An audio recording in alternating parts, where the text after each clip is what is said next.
On a terminé avec notre navbar.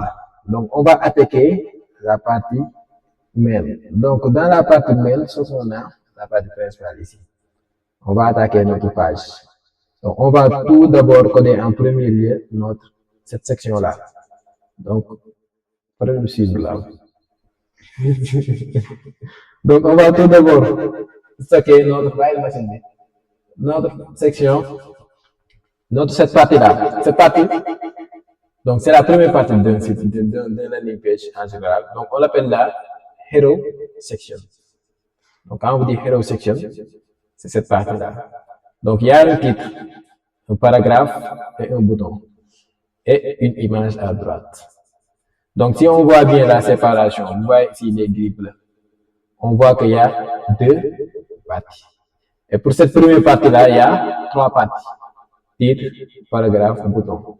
Et pour cette deuxième partie, il y a une seule partie, c'est-à-dire l'image. Vous voyez qu'ici, on va les positionner, on va les englober dans un div. Hein?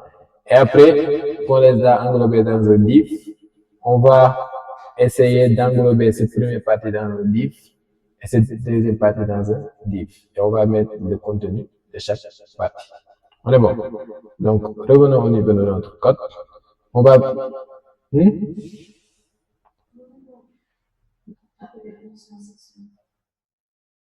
Qu'on l'appelle section, oui, on peut. Donc, on va faire ça.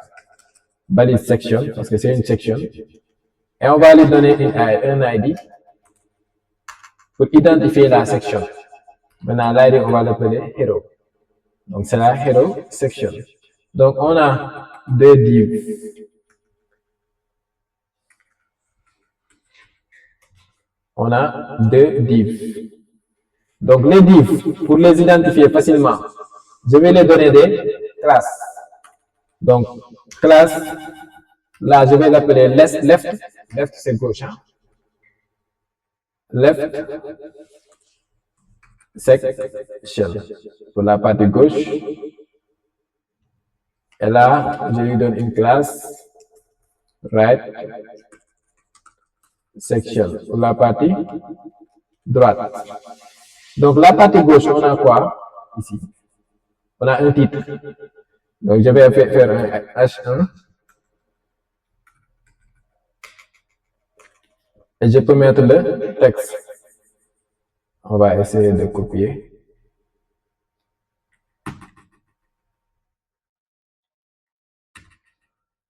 Et pour la partie, et on a un paragraphe. Et je vais copier ce texte.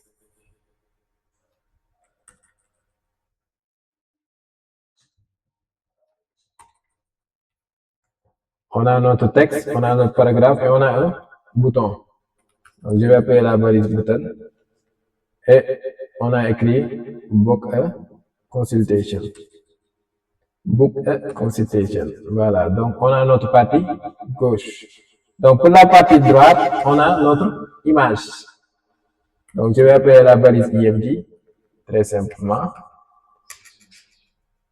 Section où? Donc, ça, c'est la partie droite, right section, qui est là. On a notre image. Donc, l'image, je l'avais appelée comment ici? On va vérifier. Je pense que je l'ai appelé Hero IMG. C'est cette image-là. Il est là. Donc, elle s'appelle Hero IMG.png. Je vais mettre Hero-8 IMG.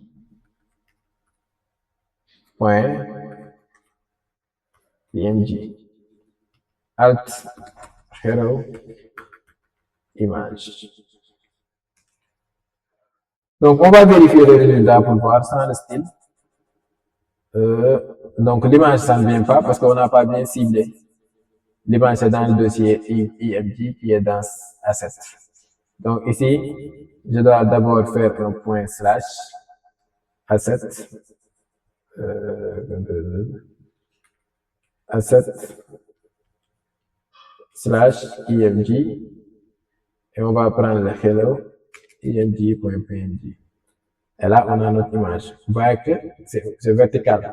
Maintenant pour que ça soit horizontal côte à côte, qu'est-ce qu'on va faire? On va faire Pour le styliser, on va faire quoi sur le style CSS? Donc, on va prendre leur parent. C'est la section Hero. Donc, pour appeler section Hero, pour lui donner un style, on va l'appeler comment? On fait, c'est un ID, on fait dièse Hero. Et on va lui dire que les éléments que tu vas contenir doivent être alignés de manière flexible. Donc, on va faire un display flex direction. On va prendre quelle direction? Row. Par défaut, c'est row. Donc, si on fait display flex, on voit, donc c'est aligné côte à côte. On peut spécifier flex direction row. Donc, on va ajouter un gap de 25 pixels. Là, on a ça. Donc, le hero aussi, on va lui donner un padding de 45 pixels, comme on l'avait fait avec notre nav. Pour que ça dit. Ouais. Donc là, on est presque bon. Donc, on va essayer de styliser le texte qui est à l'intérieur. Mais je vous laisse faire cette partie. Après, on va continuer.